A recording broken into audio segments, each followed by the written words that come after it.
the review conference has also been the target of a disparaging media and a lobbying campaign on the part of those who fear a repetition of anti-Semitic outbursts. This, in my view, is completely unwarranted. Narrow parochial interests and reflexive partisanship must be cast aside in the interest of a greater common good. The Islamic Republic of Iran welcomes the timely decisions of the General Assembly and the Human Rights Council for holding Durban Review Conference in 2009.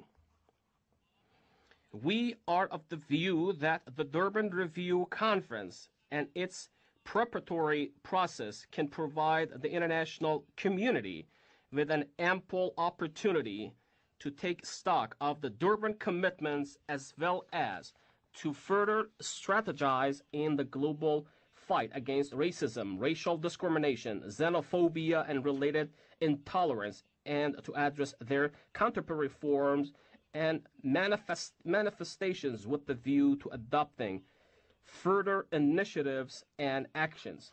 The struggle against racism has led to a persisting manifestations of racism and intolerance, including racial and religious profiling, and the rise in Islamophobic incidents in certain parts of the world.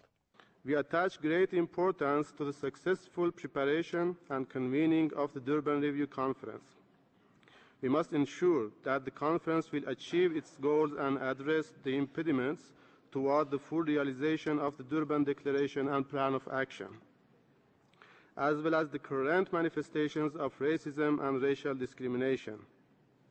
We also emphasize on the necessity for facilitating active and constructive participation of the representatives of the civil society, in particular NGOs, in the review conference. IC has been constructively engaged with the preparatory process of the Durban Review Conference.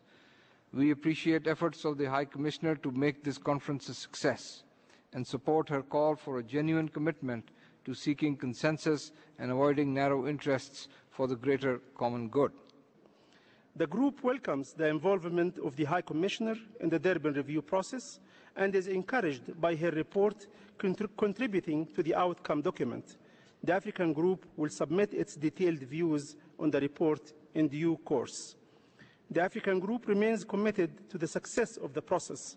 It is willing to cooperate with other groups that are ready to engage into dialogue and to reciprocate flexibility to ensure consensus without resorting to unnecessary threats. Our group has constantly expressed its commitment, right from the outset, to support the conference, and has also said that it is willing to cooperate with all other groups to ensure that the conference is successful. This can only be done if everyone cooperates and shows genuine determination.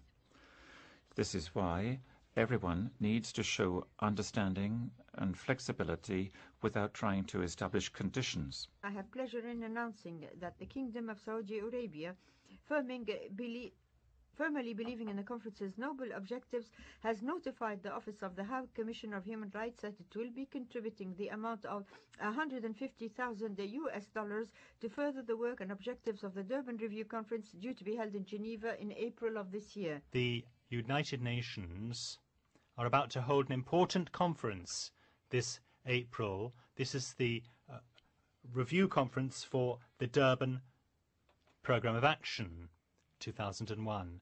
It is our fear that there might be a weakness here at the international level, and we are aware that many countries which are members of international organizations will need to take account of the opinions and decisions taken by said international gathering.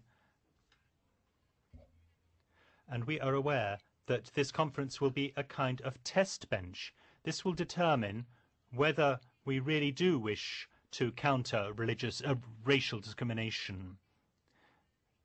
This, after all, is a scourge which is still present. And this can be seen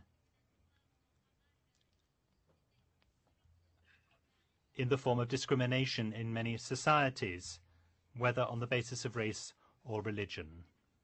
Therefore, greater effort needs to be made to ensure the success of this conference and to ensure that the final document will have real contents. What we must seek to do is to do more than was achieved in 2001 and not less. We would like to wish the High Commissioner every success in this context.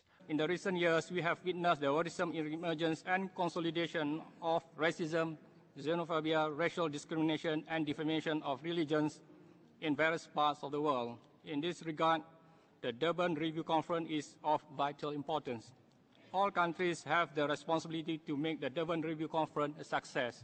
The OIC is increasingly worried about the mounting phenomena of Islamophobia, which is considered by some Western reports as worse than racial abuse, and which has resulted already in multitude of prejudices and discrimination against all Muslims, profoundly eroding their fundamental human rights. The OIC General Secretariat would like to reiterate once again that Durban review process should not be politically motivated. The Kingdom of Bahrain also welcomes the forthcoming Durban Review Conference, which is due to be held in Geneva, and we hope that the international community would participate effectively in this World Conference so that the conference would realize the desired objectives. The Kingdom of Bahrain calls for international cooperation and solidarity in the face of racist practices, extremist practices that defame the beliefs and religions of peoples and the symbols of religions, like prophets Muhammad and Jesus Christ, peace be upon them.